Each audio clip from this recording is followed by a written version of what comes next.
We are back right here on the Tariq Radio Show. And I'm your gracious host. My name is Mr. Tariq King Flex Nasheed. Glad to have everybody tuning in. And don't forget, like I said, we're going to be in Toledo, Ohio. That's going to be on November 14th. So get your tickets at TariqLive.com, ladies and gentlemen. I got to chop up a lot of good game for the family, especially for the youngsters. I want you to bring your youth, bring your teenagers, bring all those people who really need the game. Because what I want to do, I got to really start focusing on the kids more, because I forget that so many young people listen to my show and so many kids listen to me. I often forget that.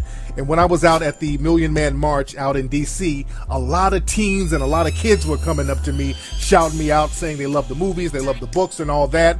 So I really got to focus on them a lot. Because, see, when it comes to the system of racism, the white supremacists, they focus on children. If you notice, children in the dominant society, they're well-versed on how to promote and maintain white supremacy at a very young age. Do not get it twisted. So we need to start teaching our children, our melanoid and melanice and melano children, melanoid empowerment at a very early age. So what I want to do, I got a sale. I got a 2-day sale that I'm doing with the clothing line for the kids. This is for the kids. 2 days. 2 days only. And y'all better hurry up and get on this, because, again, this is a 2-day sale that I'm having, because I know school is popping and it's getting cold in some of these cities. So I want you to get some of the Tariq Elite jackets for the youth, for the kids. And we got them half off right now for 2 days only. We got the jackets for kids, the small jackets, half off. And the smaller shoes, the Flex Step boots, we got them half off for 2 days only. You can go to TariqRadio.com, all right? Go to the top of the page at TariqRadio.com. And there's a little button that says 2-day jacket sale. All right? You click that button at TariqRadio.com. You got today and tomorrow to do it. And you're going to get the jackets, the leather jackets. They're going to be 50% off. And the Flex Step boots, the smaller sizes, are going to be 50% off. And you better get on that now. Get on that right now, because that sale is for 2 days. But I digress, ladies and gentlemen. A lot of stuff going on. Let me see. The phone lines are lit up right now. Let me see some of the family who's calling up right now. What's up? Who's calling? Hey, this is Rashad from Indianapolis. How you doing, Tariq? Hey, Rashad. How you doing, family? I'm doing pretty good, man. I don't want to take up too much of your time. First of all, I want to thank you for everything you're doing. I just had 2 questions. One question was, what do you think about Bernie Sanders? What do you think about his whole stance? I mean, is he legit, or what's going on there? Well, the thing is, with Bernie as well as Hillary, they're not talking about anything specific that they're going to do for the black community. You dig? They talk in these little code words, and they'll pal around with some of these so-called Black Lives Matter people, which is a damn joke. The Black Lives Matter people are people that's been selected by the white supremacists. I've been telling y'all this forever. So I see the media, they're pumping up all of these little meetings that they keep talking about they're having with Black Lives Matter, as if Black Lives Matter represents black people collectively. They don't. Black society really don't even know who some of these people are for the most part. So we got to stop letting them run that Jedi mind trick on us and just make them get down to the nitty gritty and stop all the games and the deception and say, hey, look, what are you going to do for black people? I don't give a fuck about you having a meeting with some Black Lives Matter person who's selected by one of your other white supremacist people anyway. What are you specifically going to do for black people, not minorities, not people of color, not these little code words that means any and everybody? What are they going to specifically do for black folks? And we got to hit them up, and we got to start asking these questions hard. So don't let them come around and start doing the nay-nay and doing the Dougie and doing the Cabbage Patch and going to the black churches, singing Amazing Grace and all that. That's not going to work anymore. We got real issues that's very unique to black society, and Bernie and Hillary and these people, they're not addressing it.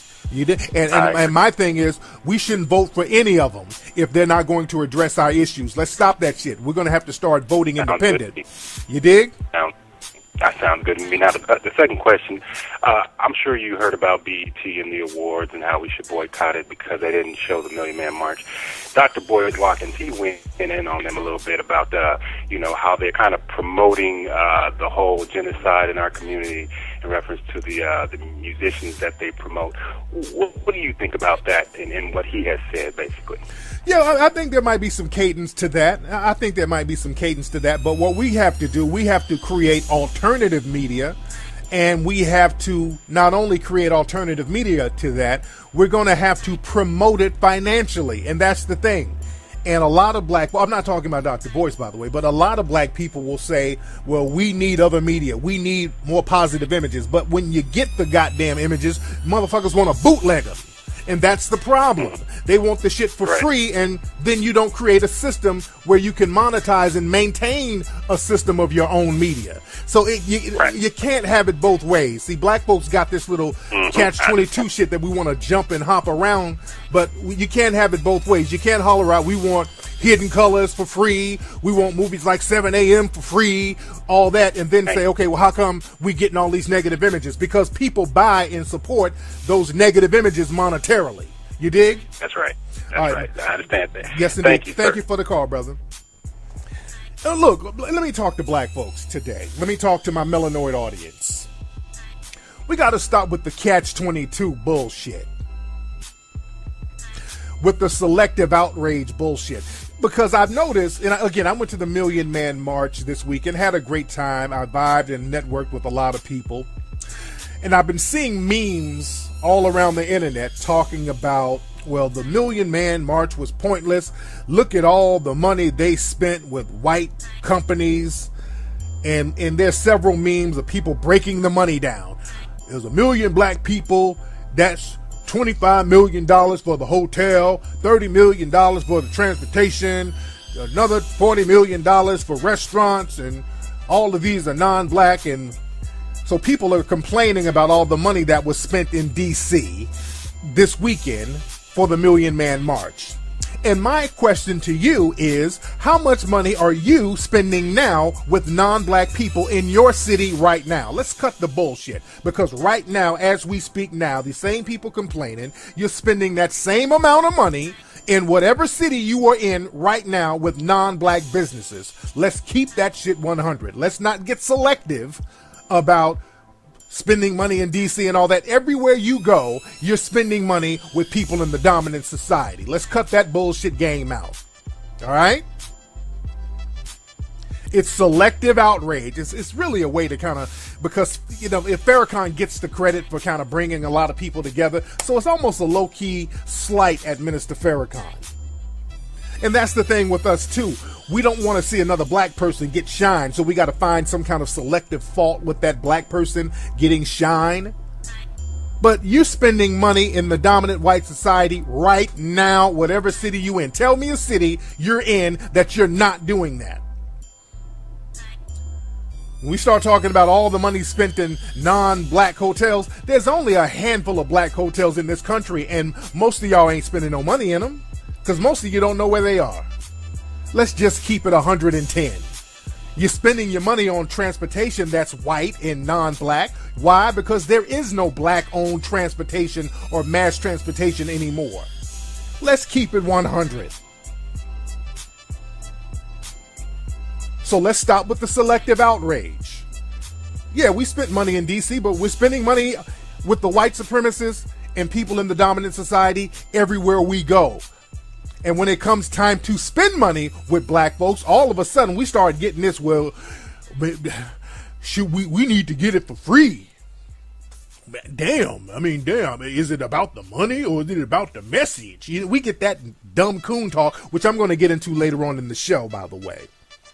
Let me get another call while I'm thinking about it. What's going on? Who's calling? Okay. Hello? Yes, sir. Can you hear me? I can hear you. Who is this? It's Justin calling out of Baltimore. Justin out of Baltimore. How you doing, fam? Pretty good. How about yourself? I'm good. What's on your mind, Justin? had a quick relationship question, if you don't mind answering for me. Go ahead. I can do relationship questions. Go ahead. Okay, got a situation where I got a chick, real cooperative, make her own money, real, got a lot going for herself. But she decided to relocate herself to Georgia. Now, she's a cool chick. Again, I don't mind rocking with her, but I only want this relationship. What's your views on long-distance relationships, or should I even waste my time, or I'm on the fence? Well, long-distance relationships work if you guys are planning on linking up in the same city. Okay. It has to be some type of end game where you're going to end up back in the same city eventually. Now, okay, she's out of college and everything, right? How old is this woman, by the way? She's about to turn 28. 28. Okay, so she's almost 30. So she's going to be settled in Georgia. She's going to Atlanta, right? Yeah. Yeah, so she's going to get settled in Atlanta. Okay, that's fine. Now, how serious is this relationship? Is it serious enough for you to move down there? Nah, because I live in Baltimore. I got, I have a daughter up here. Got a real, good career. Got my own home and shit like that. There you go. Okay, yeah. Well, you're going to charge that shit to the game then. Okay. Yeah, since that's some shit you got to charge to the game. There's no way around that. You got family up there. You're established. You got you a house and all that, and she wants to go down, and that's fine. Sometimes, man, in relationships, sometimes the timing is off. Sometimes people have different journeys that they have to take in life, and just the timing isn't there.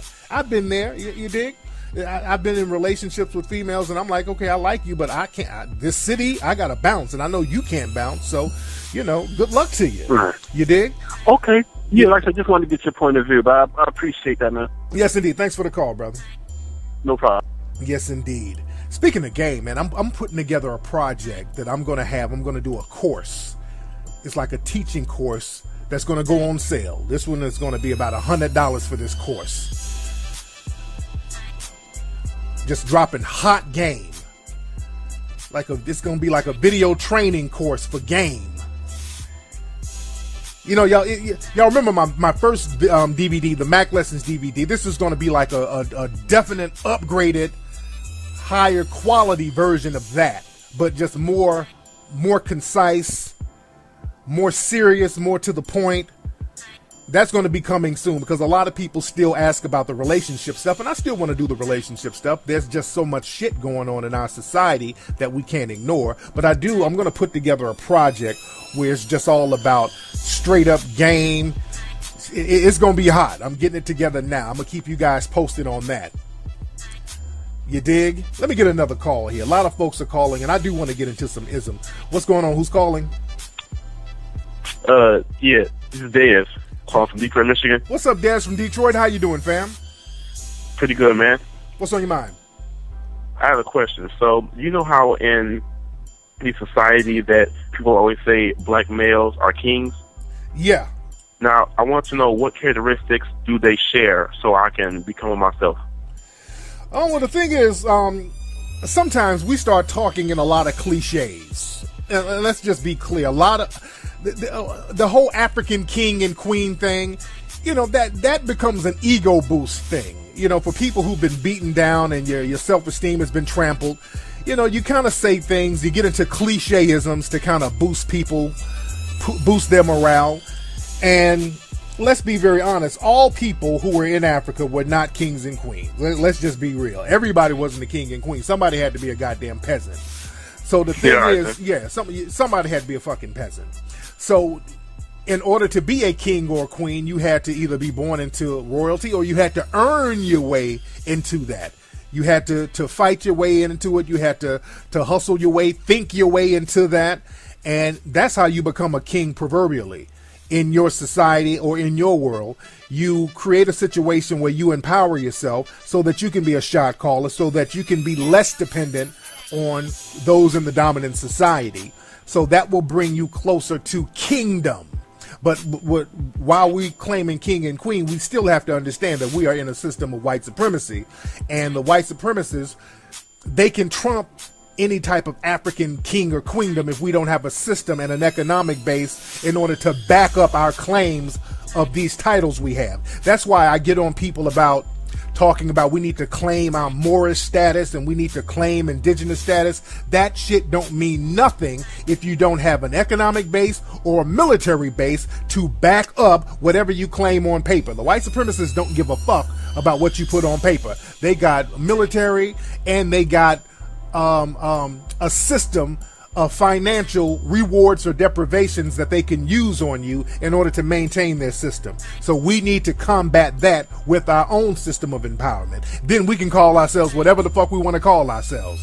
But just broke people sitting around in a circle talking about I'm a king and you a queen, that don't mean nothing. The white supremacists, they love that. As a matter of fact, that whole king and queen thing, remember, during slavery, they would name black people that shit as a joke. That's why when you look at slave movies, they have the slave women would have names like Queen. That movie with Halle Berry when she was a slave, her name was Queen. They used to name black men King or the King or Leroy. Leroy means the king in French. That's why the name Leroy has become synonymous with black men. So we have to look at the games and the things that's been programmed into us by the white supremacists. You feel me? Okay, then thank you. Much respect, brother.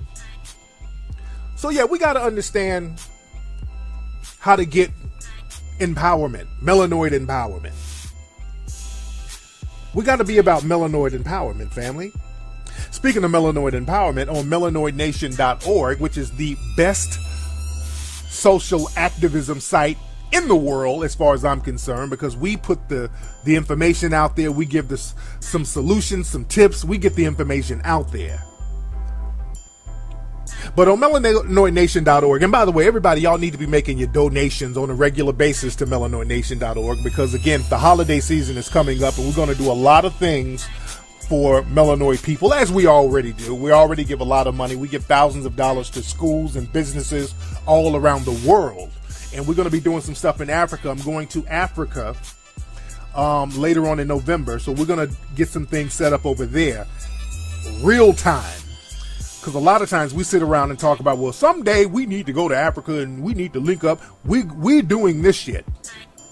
When I go over to Africa, again, because I've been there many times, but when I go over there now, we're talking melanoid empowerment. We're linking up with brothers and sisters over there, and we're going to start setting it up and getting our Pan-African game cracking. But I digress as far as that. But we ran a couple of stories about something that's going on. The white supremacists, they understand how to refine and maintain the system of white supremacy in a major way. The white supremacists, they are now using phone apps to target black people now. That's the new refinement of white supremacy. There was a situation out there yesterday in Washington, D.C., where a black guy, some white supremacists, some random people just notified the police. I don't know if they called the police on phone or if they used an app. Sound like they used one of these little white supremacist apps. But they notified the police of these two black men who just happened to look suspicious. They were going to the ATM to get some money. Some suspected white supremacist civilians just called the police and said they looked suspicious. Then the police came and just rolled up on the dudes, twisting them up, and one damn near broke one brother's arm, twisting his arm behind his back. He's screaming. And I think they detained or arrested the guys for resisting arrest. And that's the new thing. Black people are out here getting arrested for resisting arrest. That old Jim Crow bullshit. You're just being arrested just for being black. You get arrested for resisting arrest. See, that sounds like a contradiction. It makes no sense, but in a system of white supremacy, it makes sense, because black people, you have no rights.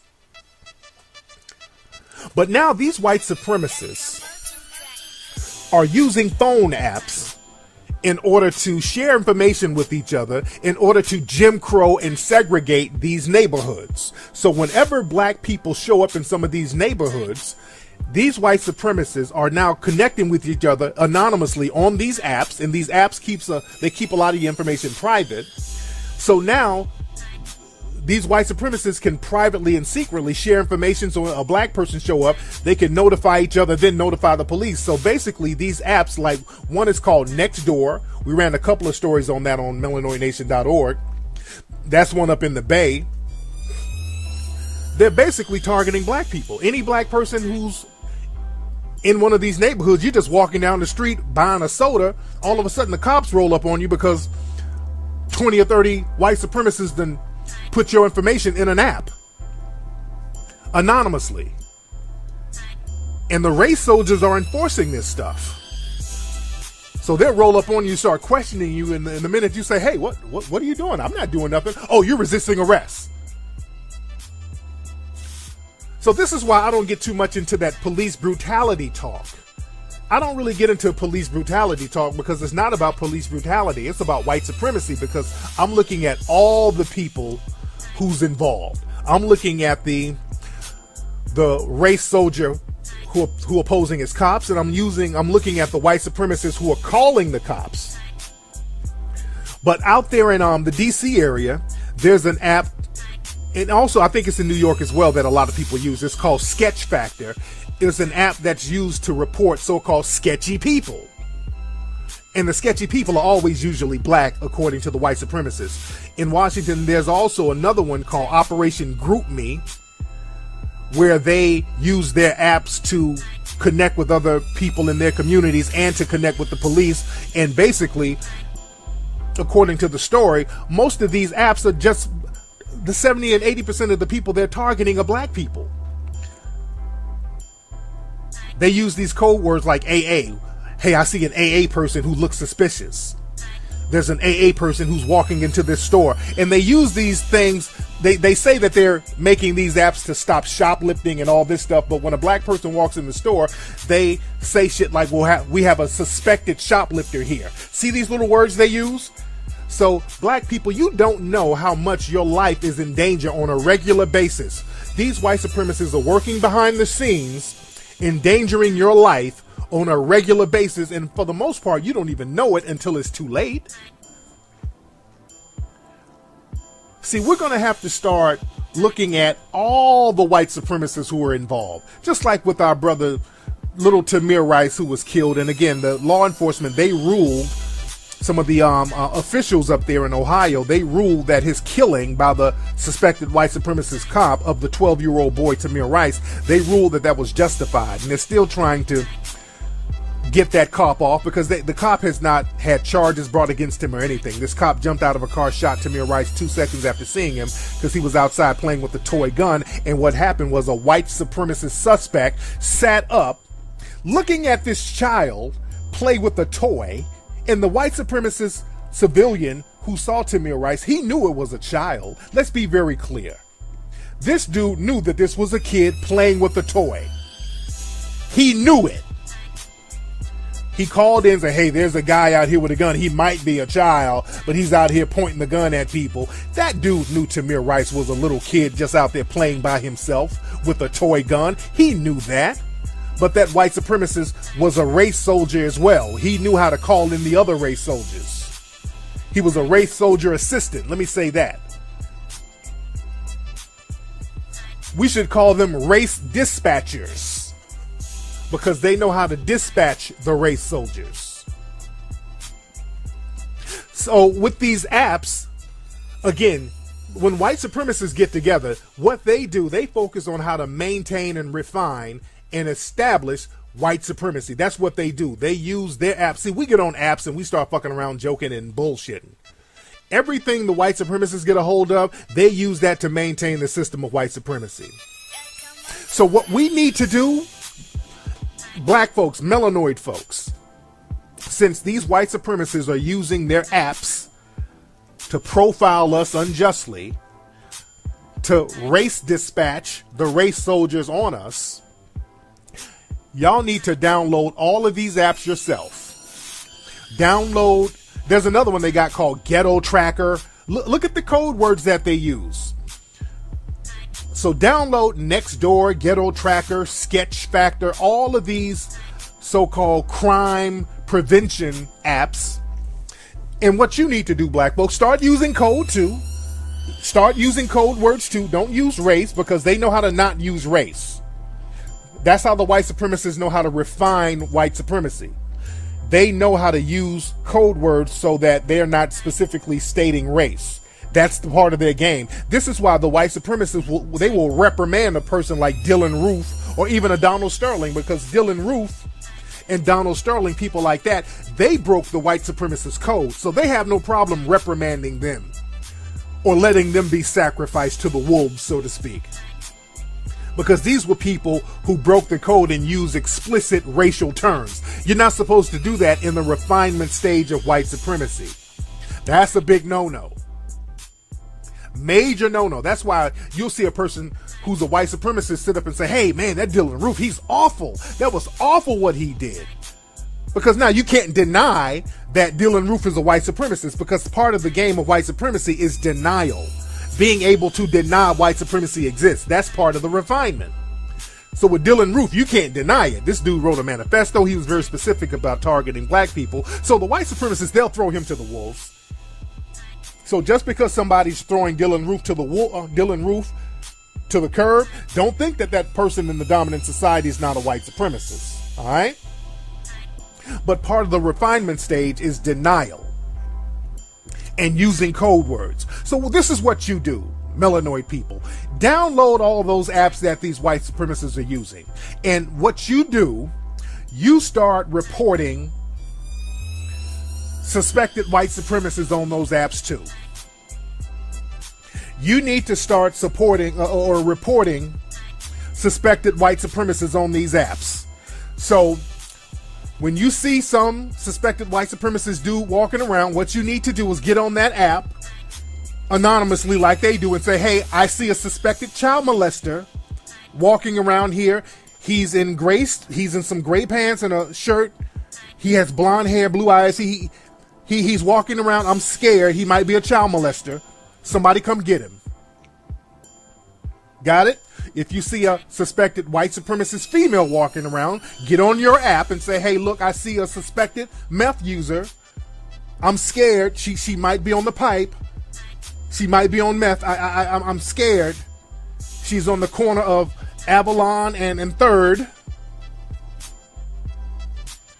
Start reporting suspected white supremacists and use code words, just like they use with us. Suspected shoplifter, suspicious person. Well, they're suspected to. You're suspected meth user.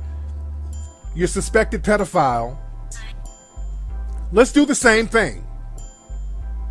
Fight fire with fire. But I digress. Let me see who else is on the phone here. Let me get a couple of calls because some other stuff I want to talk about. What's up? Who's calling? Don't worry about it, brother. I'm calling to return these weak-ass boots that you sold me online that ripped when I tried to run in the summertime. Okay. No, I'm just fucking with you, brother. I know you were. There you go. I know you were. Nigga, y'all been y'all did the same corny shit on the last show. Y'all got to come up with new shit. No. Get out of here, you damn nigga! All right, come up with new shit. Somebody else did that same lame bit a couple of weeks ago. Y'all at least be original with your shit. Get out of here, nigga. All right, let me get another call in. All right, what's up? Who's calling?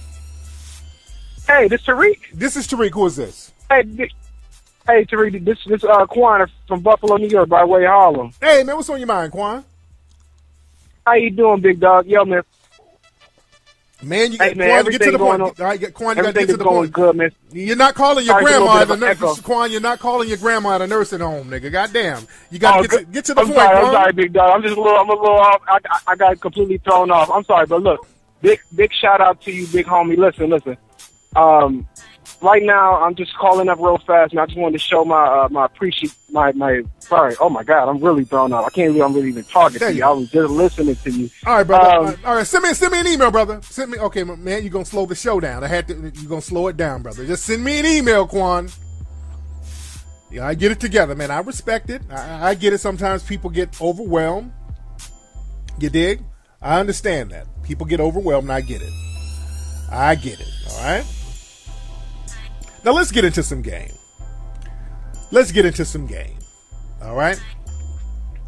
Today's topic is about people in black society who enable dusty behavior. We're talking about dusty behavior enablers within black society. All right? Because that's a problem. Now, when I was at the Million Man March this weekend, I had a good time. I had a great time. And I talked about this on my Sunday's Ustream show. At the Million Man March, I went outside of the Washington, the White House area, outside of the Capitol Hill area. And, there were a lot of street vendors and food trucks and all that on the streets. And me and my squad, we went out to get food. And I'm walking down the street and somebody, my head was turned toward the street and somebody kind of stopped me. They didn't see who I was because my head was turned, but somebody hollered at me and said, "Hey, brother, you want to buy all 3 of the Hidden Color series? I got them Hidden Colors." I looked over. It was a damn bootlegger trying to sell me copies of my own movie. So as you know, that shit did not fly well, and things went down. So I turned around, he realized who I was, and it was not a good thing. So we had a little verbal altercation, and I put some of the altercation up on my Facebook page. I recorded it. And if you go to my Facebook page, y'all know what my Facebook page is. Facebook.com/Tariq Elite. That's my Facebook, by the way.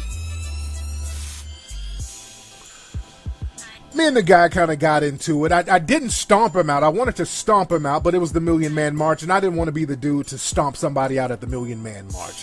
That was one reason I did. And he was an older dude, too, but he was one of these old little rah-rah niggas who's trying to save face. And, hey, man, get your hand off me, because I tried to snatch them shits out of his hand. You dig? And he started running around yelling, and it's just real niggerish. But I'm trying, this is the Million Man March, so I'm trying to be cool. You dig? So I put the video up on my page. And, a lot of people, they understood what the game was. But then there were some people making comments damn near supporting the bootlegger. Now I understand a lot of them were trolling. A lot of people when you look at, you post stuff on Facebook and Twitter, stuff like that, a lot of times black folks will make troll accounts. And they, not even people with troll accounts, a lot of black people are so desperate for attention, they'll just say stupid shit just to get a reaction. They'll be adversarial just to get some type of pushback and attention. So I get that. So some people were like, "Hey man, you should let that man sell your shit." Some people will just say stupid shit just to get a reaction. But there were some people who were genuinely trying to defend the bootlegger. Some people were making excuses for this dusty behavior. It was an old dusty nigga too. He looked like he was in his 60s. Some of his teeth were missing. So it was, firstly, you're too old to be out there bootlegging DVDs. If you're in your 60s and you're out on the street corner bootlegging DVDs, you've made all types of fucked up decisions in your life. But I was looking at the comments of some of the people. Not all, but some. And some people were genuinely sympathetic towards the dusty bootlegger. They were saying stuff like, "Come on, Tariq, man, you got money. That man just trying to eat. You shouldn't have went in on him like that. Man, you shouldn't have went in on dude like that. He probably got a family. Man, Tariq, the bootleggers, man, he's just spreading the knowledge, man." That dumb, dusty nigga shit. And that just shows within black society, there's too many people within black society who like to coddle dusty behavior. There's too many people in black society who make excuses for dusty, backwards, retrogressive behavior. And the reason why so many people in black society are sympathetic towards like old, dusty, bootlegging thieves like the one I had to have an altercation with, the reason why there's so many black people sympathetic towards that, and not all, again, because there are many thousands of or millions of black people who support the Hidden Colors DVD series the right way by getting authentic copies. But the reason why there were so many people that was sympathetic towards the dusty behavior of this bootlegger and we're making excuses for him, that's because a lot of black people, they have dusty ass niggas in their families that they've had to make excuses for all their lives. Let's just keep it 100. A lot of people who were sympathetic towards the dusty bootlegger, they got a nigga like that in their family. They got an uncle like that. They got a dusty Uncle Jimmy who's been dusty all of his fucking life, that they've had to make excuses for. Oh man, just leave Uncle Jimmy's just Uncle Jimmy. He's gonna be who he is. You got a dusty ass dad that's been irresponsible all of his life, not in your life, and you had to make excuses as to why your dusty fucking dad wasn't in your life. Well, dad was going through some things.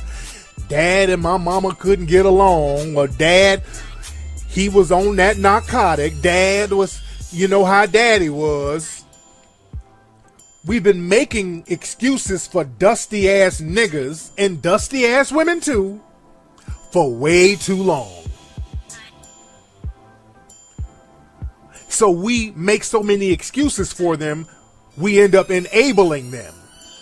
We become a crutch for that dusty shit. For dusty Uncle Jimmy. For dusty Cousin Sam. Oh, Cousin Sam, he's in and out of jail again. You know, he's going through some things. You know, he's back on that stuff. You know, but we praying for him. No, Nana gonna take him to church now. You know, we make excuses because, again, we understand the system of white supremacy, so it's natural to want to protect certain people in the family, but we got this thing where we go beyond protecting and we enable. We enable this dusty-ass behavior, and you're sympathetic towards it because you got this shit in your family. That's some shit that we're going to have to get rid of. We're going to have to stop enabling dusty-ass niggas, enabling hood rats, enabling bummishness, and then trying to reprimand progress. See, anytime a lot of us in black society starts to get progressive and do something that's going to move us forward to empowerment, you got the dusty nigga enablers kind of salting that up. Hey man, why don't you give all your shit out for free? Man, we ain't got money like that. Well, how you get those J's? Well, that's beyond the point. But we ain't got money like that to buy shit that's educational. What about that weave? But it ain't about the weave. It's about the knowledge. You know, you dig what I'm saying? That dusty nigga enabling shit that we got going on. Because that dusty nigga shit, when you enable dustiness, a part of you becomes dusty too. When you enable dustiness, a part of you becomes dusty too. We got to stop letting that dusty shit affect us, because that dustiness will rub off on you. Look at the situation with Lamar Odom. Now, Lamar Odom, right now, this dude is damn near on his deathbed. For those who don't know, Lamar Odom, the former basketball player for the Lakers. Lamar Odom, as we know, if you looked at the show, he was married to Khloe Kardashian. Lamar Odom, his father had a major drug problem. His dad was a crackhead. And I would watch the show back in the day when he was on the show with Khloe, and Lamar would make excuses after excuses for his crackhead dad. Eventually, Lamar Odom got on the pipe. He started getting dusty and drugged out. And now they found him up in Nevada, up in a brothel, unconscious. Man, you hit the lottery becoming a successful athlete, but now you regress back into some dusty shit because that's where he came from, dustiness. And sitting up enabling dustiness, you make it seem like dustiness and bummishness is okay. It ain't okay. If you got a dusty, bummy fucking relative, stop making excuses for that motherfucker, because you're making it seem like it's okay. It ain't okay to be dusty. Because then that shit rub off on you. You start acting dusty and non-progressive, and then you get on the goddamn pipe.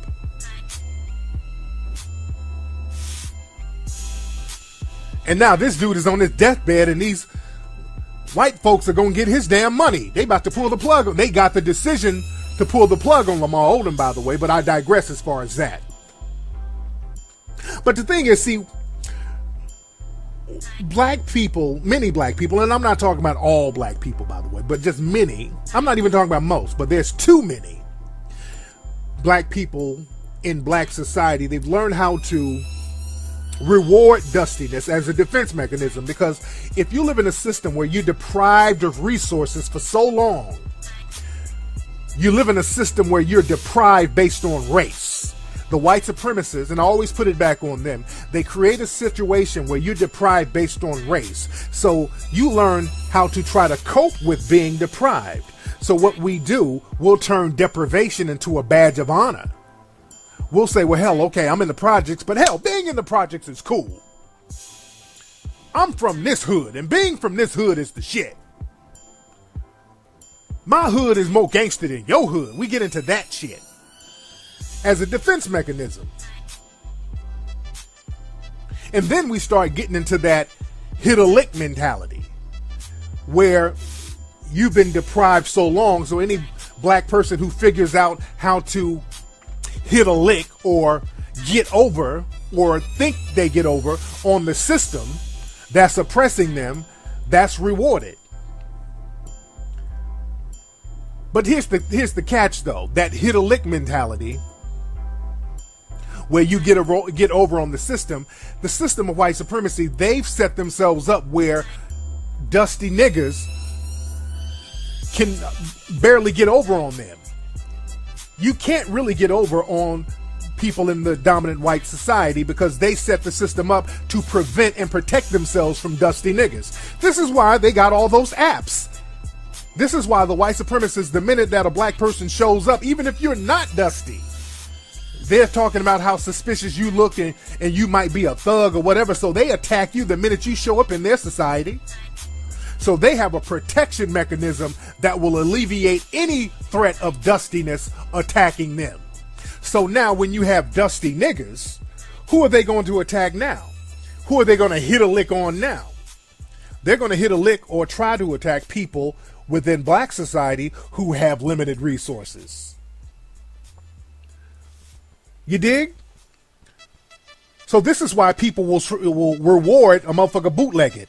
It ain't about the knowledge. So when somebody's bootlegging a movie like Hidden Colors or any other black product, like they used to bootleg Tyler Perry's movies too, and he had to complain about that because he was like, hey man, this shit is, I'm taking a hit for this. Y'all can't bootleg the movies like that. I need you to support these movies. And when black folks have all these excuses like, oh man, you got money. Man, it's about the knowledge. It ain't about the knowledge. They can give less than a fuck about the knowledge because the knowledge is about economic empowerment. So if it's about the knowledge, you wouldn't want to bootleg then. The knowledge and the information is about economic empowerment. So you ain't about the knowledge if you're co-signing bootlegging. If you're co-signing bootlegging, you could give less than a fuck about the knowledge. Because that's a contradiction. We're talking about creating a system of economic empowerment. So basically, it's about just enabling dusty niggas to hit a lick on other black people who have certain resources that they're trying to use to empower the community. It's all about hitting a lick and enabling dusty niggas and making excuses for dusty niggas who are hitting a lick, getting over on somebody. And the only people they can get over on is other people who look like them. And then that leaves us right back in the same predicament. So again, the name of the game is we got to stop enabling dusty nigga shit. We got to stop enabling and making excuses for dusty behavior. When dusty niggas out here doing dusty nigga shit, stop making excuses for them. When hood rats out here, you got 80 kids by 70 different niggas, stop making excuses for them. Dudes and chicks out here getting on the pipe and all that old bullshit, stop making excuses for them. We got to start surrounding ourselves around black people who are progressives, black people who are builders. That's why I applaud Minister Farrakhan. When Minister Farrakhan had the meeting in Washington, the march in Washington, he ended it by saying, hey, I'm having another meeting tomorrow. I want the business owners. I want the black educators. I want the black lawyers. I want the black business people. I want y'all to come down to the meeting that we're having in private tomorrow. That was genius. That would alleviate all the dusty fake hotep shit that's happening out here.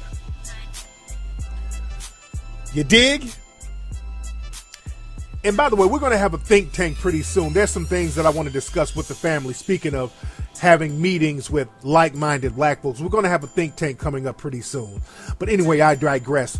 That's been today's episode of the Tariq Elite Radio Show. Don't forget, man, I got a 2-day sale, half off on the jackets and the boots at TariqRadio.com. Go to TariqRadio.com right now. You got till tomorrow, the day.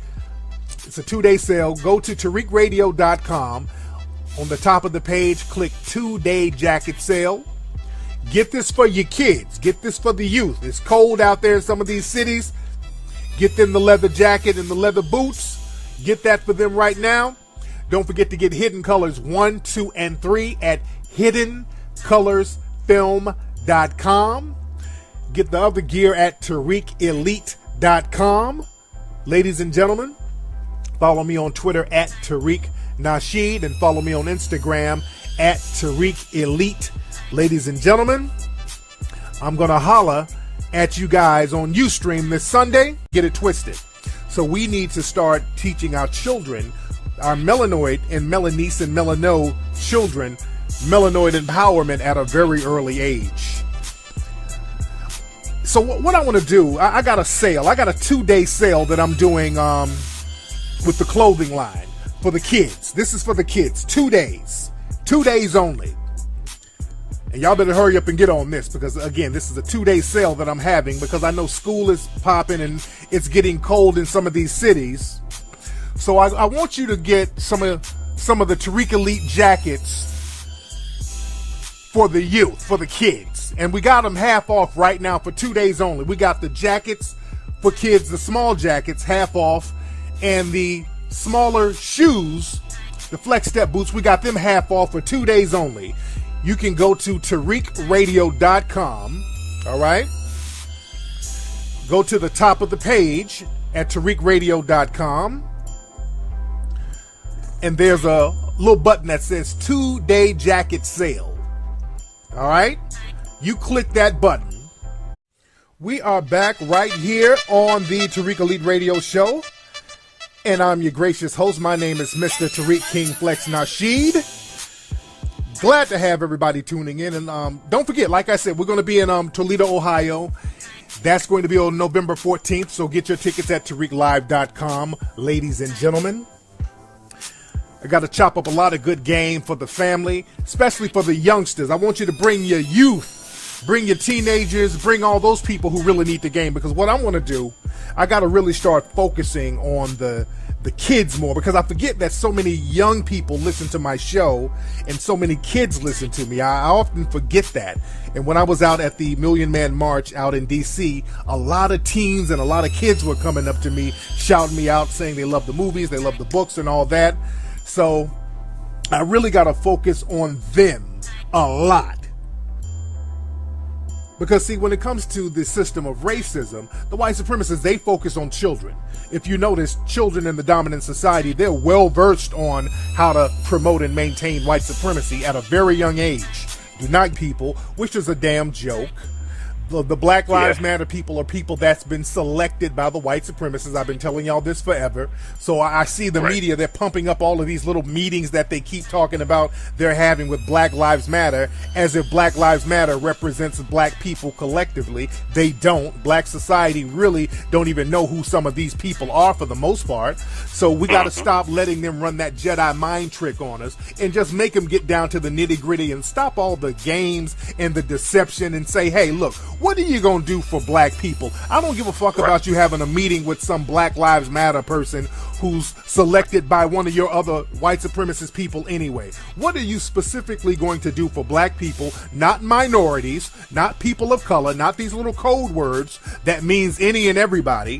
What are they going to specifically do for black folks? And we got to hit them up and we got to start asking these questions hard.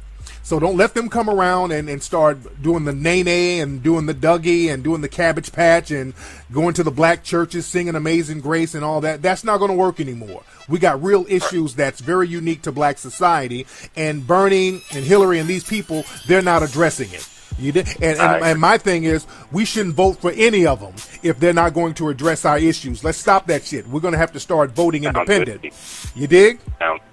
That sounds good to me. Now, the second question, I'm sure you heard about BET and the awards and how we should boycott it because they didn't show the Million Man March. Dr. Boyd Watkins, he went in on them a little bit about, how they're kind of promoting the whole genocide in our community in reference to the musicians that they promote. What do you think about that and what he has said, basically? Yeah, I think there might be some cadence to that. But what we have to do, we have to create alternative media, and we have to not only create alternative media to that, we're going to have to promote it financially, and that's the thing. And a lot of well, I'm not talking about Dr. Boyce, by the way, but a lot of black people will say, well, we need other media. We need more positive images. But when you get the goddamn images, motherfuckers want to bootleg them. And that's the problem. They want the shit for free, and then you don't create a system where you can monetize and maintain a system of your at TARIQRadio.com. You got today and tomorrow to do it. And you're going to get the jackets, the leather jackets. They're going to be 50% off. And the flex step boots, the smaller sizes, are going to be 50% off, and you better get on that now. Get on that right now because that sale is for 2 days. But I digress, ladies and gentlemen. A lot of stuff going on. Let me see. The phone lines are lit up right now. Let me see some of the family who's calling up right now. What's up? Who's calling? Hey, this is Rashad from Indianapolis. How you doing, Tariq? Hey, Rashad. How you doing, family? I'm doing pretty good, man. I don't want to take up too much of your time. First of all, I want to thank you for everything you're doing. I just had two questions. One question was, what do you think about Bernie Sanders? What do you think about his whole stance? I mean, is he legit or what's going on there? Well, the thing is, with Bernie as well as Hillary, they're not talking about anything specific that they're going to do for the black community. You dig? They talk in these little code words, and they'll pal around with some of these so-called Black Lives Matter